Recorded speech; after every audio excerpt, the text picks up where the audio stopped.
I remember being so frightened to open my heart, to truly love, and I was incredibly guarded for a very, very long time.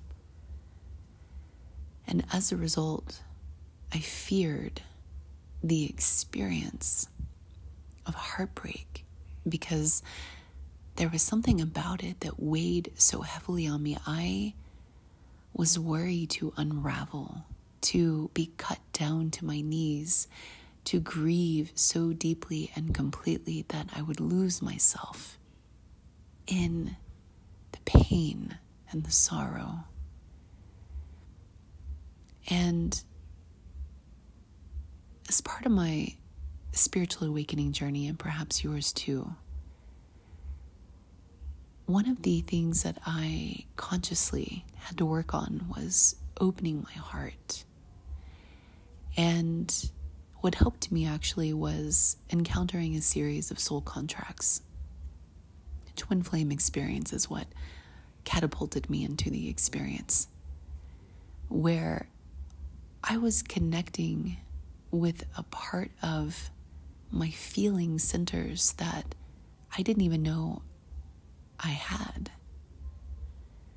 And at first I was actually frightened because I didn't know the depth of feeling and I didn't know where it was going to take me, and it brought me to my knees. It ended in the worst possible way, in my opinion. And what I wanted to share with you about this concept of heartbreak, because I work with people that are afraid of being hurt. And what I have come to realize is that the hurt itself is actually from our minds. And I will go so far as to say, now having lived through numerous heartbreaks, as I'm sure you have too, they are an illusion. But in the moment, they don't feel that way. And so I think back to my first twin flame experience, where I was gutted. And I was literally sobbing on my floor, gasping for air. The messiest heartbreak experience was right there in my kitchen with me. And I just, with these heaves and gasps and the depth of sorrows from lifetimes, it felt like I collapsed inward on myself. I was blinded by the pain. I was blinded by grief. And all I could think was, I never want to do this again. I never want to go through this again. And there was something about breaking through to this understanding that I had done this before, and that we had done this before, and this arrangement. And we switched roles from lifetimes, but it was so evident to me that this triangulation pattern was something that was karmic for me, which is why it had been repetitive in my life. And I thought for the longest time that the solution was to close myself off from that depth of feeling, to make myself strong in my coldness, in my ability to walk away at a dime, unfazed. Doing so cut me off from my soul, cut me off from my heart chakra. And a lot of people live this way because that's how we have learned how to protect ourselves. We protect ourselves by not feeling, by not caring, by distancing ourselves, and by constantly watching the line. Are they leaving? Are they about to withdraw? Are they going to reject us? Are they not really as into me as I am into them. And what that does is that creates this chain reaction inside where you want to strike first by walking away first, or by playing it cool, or separating yourself. So it becomes this dance of chaos, this dance of watching them to understand how you should feel, how you should behave. This is a trap, a consciousness trap, because here is what I have learned. And I know many of you are also advanced on the journey, and you are welcome to add your thoughts or disagree. By going through the hurt, I realized that I was a lot stronger than I ever thought. And everything was okay, actually. I made it through. And I was actually better for it, because I saw that I could go to the depths of my fears, places that I had never wanted to go before, to my breaking points. And I didn't break. And when I did break, I actually grew back stronger. And it took some time. And I was immersed in the experience of pain and regret and sorrow and misery and despair and all of those feelings, betrayal and anger and rage. And what I learned was how to take care of myself. Because up until that point, I kept putting my heart in somebody else's hands, the responsibility of my vulnerability, and giving it to them to protect. And what I learned is how to hold that myself, how to protect that myself, how to go to myself. And something beautiful happened as a result. My heart opened even more. And I no longer became afraid of heartbreak or commitment. Because I knew from that experience and from the ones that would follow, and after that one, they got so much easier. Because I realized that it was the illusions breaking down of the fantasies that I was heavily attached to. Because that person and the subsequent persons that I would experience these feelings of heartbreak with were not on the same page. Not really. And there were these defining moments where that reality was revealed to both of us.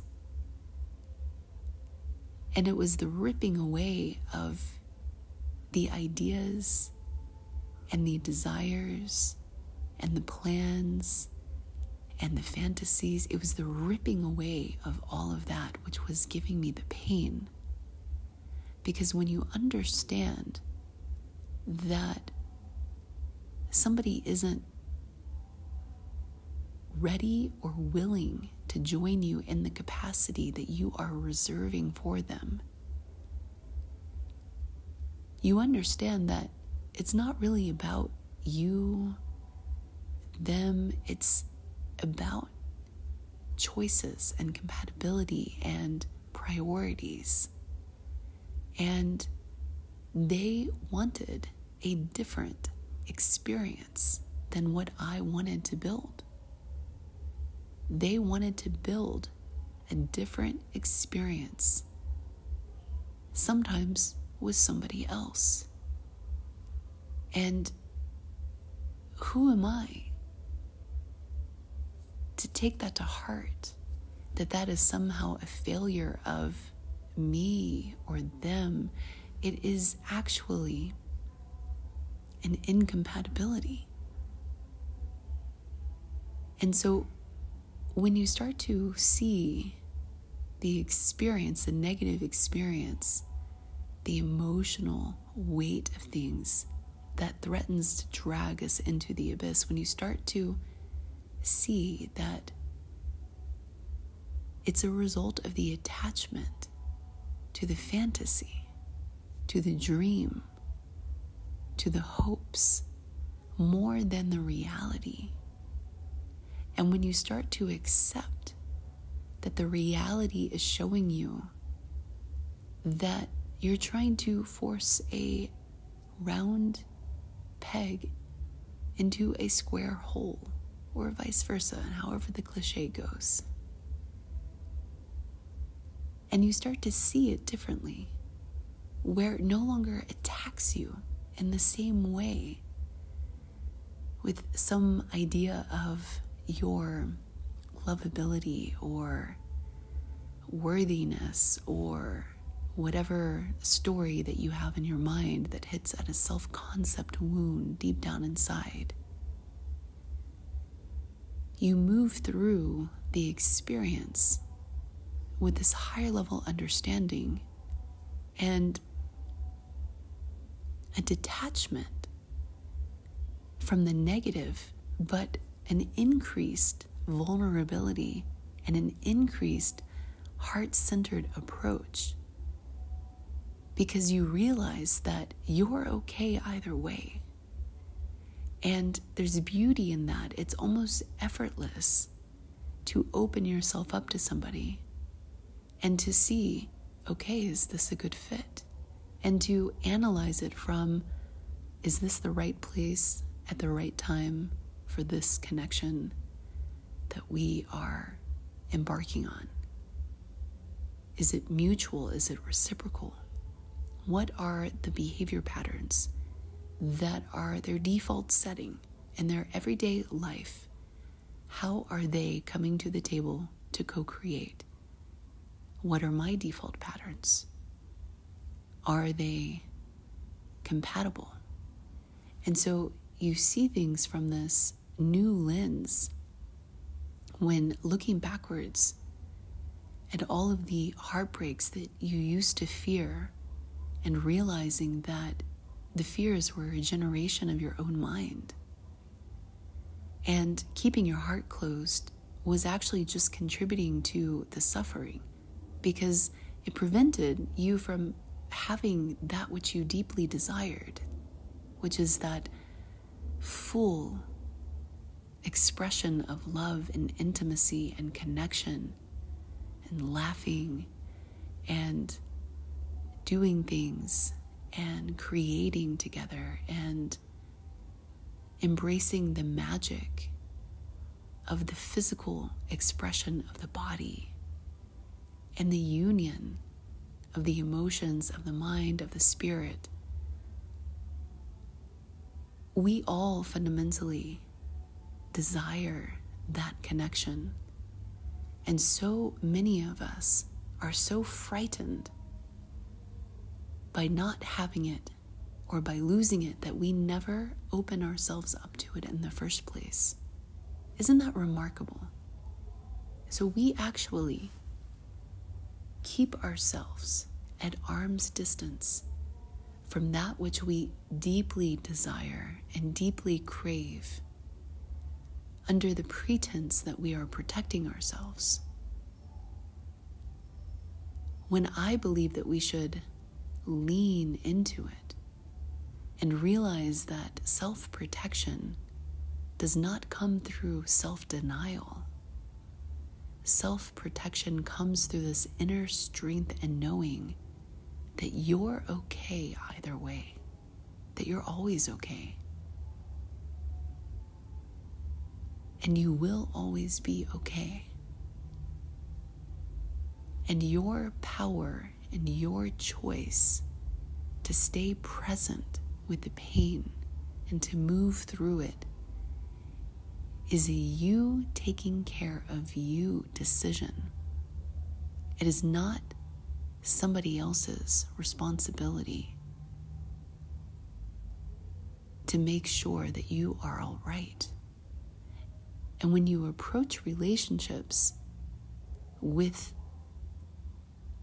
believing that somebody else has to make sure you're okay, you approach things in a very, very unhealthy and potentially toxic way, creating traps that lead to the demise in very subversive ways that you might not predict from the beginning, because it seems natural or even cute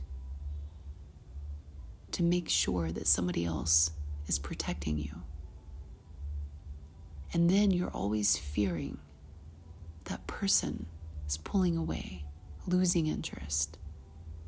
It's neurotic making. The right answer is to go within and realize that you exist irrespective of them. Yes, we're all connected, but you exist and will exist with or without them. And you are an incredibly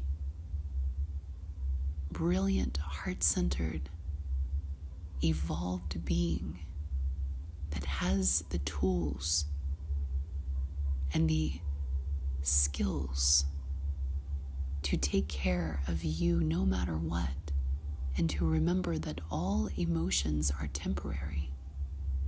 And when you start to unpack the source of those emotions, you'll see that it's your mind sometimes playing tricks on you. Because sometimes the heartbreak comes in our best interest, because it's not really a good fit, but we have convinced ourselves that it's what we want and what we need, and that it's in our highest path. So we hold on to this object of our affection in the form of a person and blame them for living their own life,